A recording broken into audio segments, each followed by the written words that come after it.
મિત્રો, આજે રાત્રે સૂતા પહેલા દ્વારિકાધીશ તમને 10 વાત કહેવા માગે છે. જે છેલ્લી શાયરી સાંભળશો ને તો આંખમાંથી આંસુ રોકી નહીં શકો. ચાલો શરૂ કરીએ. જય દ્વારકાધીશ. મિત્રો, કહે છે ને કે દ્વારિકા નગરી દુઃખ આવતું નથી, પણ જો આવે તો દ્વારિકાધીશના દરવાજે અટકી જાય છે. તું ચિંતા ના કર મારા ભક્ત, હું બેઠો છું સુદર્શન લઈને.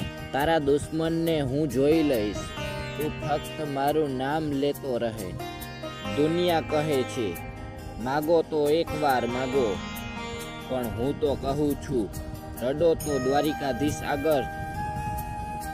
કારણ કે જેને દુનિયાએ ઠુકરાવ્યો એને કાનાએ ગળે લગાવ્યો છે. તારા આંસુની એક એક ટીપાની હિસાબ મારી પાસે છે મારા કાનુડા. મોરપીંછનો મુંગટ, પીતાંબર અને શણગાર, હાથમાં વાંસળી અને હોઠ પર સ્મિત. આ રૂપ જોઈને મન શાંત થઈ જાય અને ટેન્શન હતું એ તો બધું ઉગડી જાય. દ્વારિકાધીશ કહે બેટા તું ચાલતો રહે, રસ્તો હું બતાવીશ. કોઈ કહે છે પૈસા નથી, કોઈ કહે છે કામ નથી, પણ મારા દ્વારિકાધીશ આગળ તો બધું છે. તું ફક્ત શ્રદ્ધાનો દીવો કર, આધાર એ પોતે જ દૂર કરી દેશે. કારણ કે જેના માથે કાનાનો હાથ હોય એને નસીબની જરૂર નથી પડતી. અને હવે છેલ્લી વાત સાંભળો. જ્યારે દુનિયા તમારો સાથ છોડી દે ને ત્યારે સમજી જવું દ્વારિકાધીશ તને એકલો બોલાવી રહ્યો છે. એકવાર દ્વારિકા જઈ આવ, જિંદગી બદલી જશે. કહે છે ને પ્રેમમાં દગો મળે તો રડવું નહીં, કારણ કે જેને કાનો પ્રેમ કરે એને દુનિયાનો દગો કંઈ ના બગાડી શકે. રાધા જેવી ભક્તિ કર, કાનો કૃષ્ણ બનીને તને મળવા આવશે. સમુદ્રમાં પાણી ખારું હોય છે, પણ દ્વારિકાધીશના દરિયામાં પાણી મીઠું જ હોય છે. ખબર છે ને કે કારણ કે એમાં મારા કાનાની વાંસળી ઓગળી ગઈ છે. એકવાર ડૂબકી મારી લે, બધા પાપ ધોવાઈ જશે. કહે છે કે લગભગ દેખાતા નથી, પણ હું કહું છું કે આંખ બંધ કરો, દ્વારિકાધીશ તારા હૃદયમાં જ બેઠા છે. જ્યારે તું રાતે રડે છે ને ત્યારે ઓશિકું એ જ ભીનું કરે છે.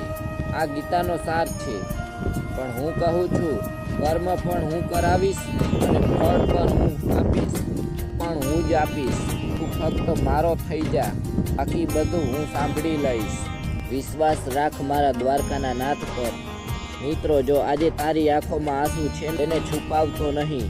મારા દ્વારકાધીશ કહે છે જે ભક્ત પોતાના દુઃખ મને સોંપી દે તેના દુઃખનો ભાર હું પોતે ઉપાડી લઉં છું. દુનિયા તને નબળો કહેશે, તને એકલો છોડી દેશે, પરંતુ દ્વારકાનો રાજા ક્યારે પોતાના ભક્તોને હાથ નથી છોડતો. જે ભલે તારી પ્રાર્થનાનો જવાબ મોડો મળે, મારા કાનુડા ક્યારેય મોડા પડતા નથી. તે યોગ્ય સમયે અને ચમત્કાર જરૂર કરે છે. તારે ફક્ત શ્રદ્ધાનો દીવો પ્રગટાવવાનો છે, બાકી અંધકારને દૂર કરવાની જવાબદારી મારા દ્વારિકાધીશની છે. યાદ રાખજે, જે ભક્ત હૃદયમાં જય શ્રી દ્વારકાધીશ વસે છે ને તેના જીવનમાં નિરાશા લાંબા સમય સુધી નથી રહી શકતી. એટલા જ માટે આજે પણ સ્મિત રાખ, વિશ્વાસ રાખ અને પ્રેમથી એકવાર બોલો જય દ્વારકાધીશ. જ્યારે કોઈ ન હોય ને ત્યારે દ્વારિકાધીશ હોય. ક્યારેક જીવનમાં એવી કસોટી લે છે પોતાના પણ પારકા બની જાય છે. જે લોકો ક્યારેય સાથ છોડાવવાની વાત નથી કરતા એ જ લોકો એક દિવસ પાછળ વળીને પણ નથી જોતા. પરંતુ એ જ ક્ષણે મારા દ્વારિકાધીશ ધીમેથી કહે છે બેટા તું એકલો ક્યાં છે? હું તારા દરેક શ્વાસમાં રહું છું. દુનિયાના દરવાજા બંધ થઈ શકે, પણ મારા દ્વારકાના નાથનો દરબાર ક્યારેય બંધ નથી થતો. તારા એક આંસુ પહેલાં મારી કૃપા પહોંચી જાય છે. તારી એક પ્રાર્થના પહેલાં મારું આશીર્વાદ તારી સાથે ચાલવા લાગે છે.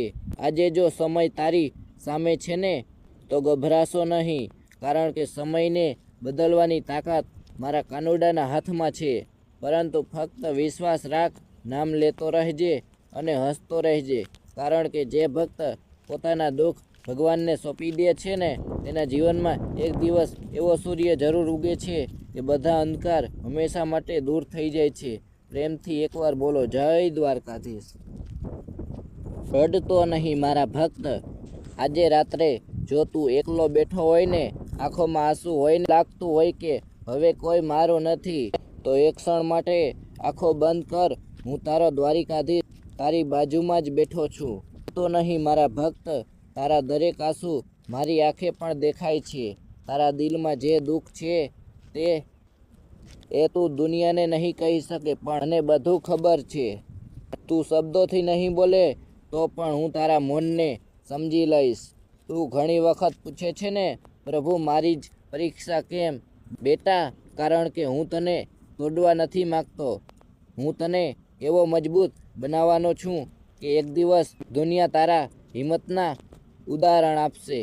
જે લોકો આજે તને ઠુકરાવ્યા છે ને, એ જ લોકો કાલે તારી સફળતા જોઈને આશ્ચર્ય કરશે. ફક્ત એક કામ કર, મારી આંગળી ક્યારેય ન છોડતો. રસ્તો ભલે કાંટાઓથી ભરેલો હોય, પરંતુ હું તારા દરેક પગલાં સાથે ચાલીશ. અને યાદ રાખજે, દુનિયા તને ત્યારે જ ઓળખશે જ્યારે હું તારો સમય બદલીશ. એટલે જ આજે દુઃખને નહીં, વિશ્વાસને પકડી રાખ.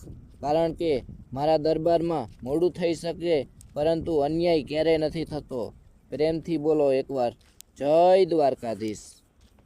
શું તમે જાણો છો, શ્રી કૃષ્ણ મથુરા છોડીને પણ હાર નથી માની. પોતાના લોકોની રક્ષા કરવા માટે દ્વારકા વસાવી. આ આપણને શીખવે છે, ક્યારેક પાછળ હટવું પણ કમજોર નહીં, પરંતુ સૌથી મોટી બુદ્ધિ હોય છે. દ્વારકાધીશ આપણને કહે છે, જીવનમાં ગુસ્સાથી નહીં, સમજદારીથી જીતો. દુઃખ આવે ત્યારે ફરિયાદ નહીં, વિશ્વાસ રાખો. અને કદાચ એટલા જ માટે આજે પણ લાખો લોકો દ્વારકા પહોંચે છે, કારણ કે ત્યાં માત્ર મંદિર નથી, ત્યાં આશા મળે છે, હિંમત મળે છે, અને ભગવાન પરનો વિશ્વાસ ફરી જીવંત થાય છે. જય દ્વારકાધીશ. મિત્રો, એક સવાલ છે મિત્રો, જો ભગવાન શ્રી કૃષ્ણ આજે તમારી સામે ઊભા હોય તો સૌથી પહેલાં શું કહો? પણ કદાચ શ્રી કૃષ્ણ પહેલાં તમને એક જ વાત કહે, ચિંતા કેમ કરે છે? જે થયું તે પણ મારા આશીર્વાદથી જ, જે થઈ રહ્યું છે તે પણ મારા આશીર્વાદથી, અને જે થશે તે પણ મારા આશીર્વાદથી. દ્વારકાધીશનો સૌથી મોટો સંદેશ એ છે કે વિશ્વાસ ક્યારેય ન છોડો, કારણ કે ભગવાન મોડા પડી શકે પણ ભક્તને ક્યારેય છોડતા નથી. એટલે જ્યારે પણ જીવનમાં રસ્તો દેખાતો ન હોય, એકવાર મનથી બોલો, હે દ્વારિકાધીશ, હવે મારી નાવ તારા હાથમાં છે. કહેવામાં આવે છે ને, સાચા દિલથી કરેલી પ્રાર્થના ક્યારેય વ્યર્થ નથી જતી. જય દ્વારકાધીશ. મિત્રો, આજે હું તમને દ્વારિકાધીશ વિશે એક એવી વાત કહેવા જઈ રહ્યો છું જે કદાચ તમારા હૃદયને સ્પર્શી જશે. ઘણા લોકો કહે છે, મેં ભગવાનને કેટલી વાર પ્રાર્થના કરી છતાં મારી વાત સાંભળી નહીં. પણ શું તમે જાણો છો, ભગવાન શ્રી કૃષ્ણ ક્યારે મૌન નથી રહેતા. તેઓ જવાબ આપે છે. બસ આપણને તેમના જવાબની રીત સમજાતી નથી. ક્યારેક તેઓ રસ્તો ખોલી દે છે, ક્યારેક ખોટા માણસને દૂર કરી દે છે, અને ક્યારેક તો એવી પરીક્ષા લે છે જેના પછી આપણું આખું જીવન બદલાઈ જાય છે. દ્વારિકાધીશ કહે છે, ધીરજ રાખ, હું તને ભૂલ્યો નથી. હું તો ફક્ત તારા માટે યોગ્ય સમય તૈયાર કરી રહ્યો છું. એટલે જ આજે જો તમારી આંખોમાં આંસુ હોય ને, તો એકવાર દિલથી બોલો જય દ્વારિકાધીશ. હે દ્વારકાધીશ, મારો હાથ ક્યારેય ન છોડતા. વિશ્વાસ રાખો, જ્યાં માણસની આશા પૂરી થાય ને, ત્યાં ભગવાનની કૃપા શરૂ થાય છે. જય દ્વારકાધીશ.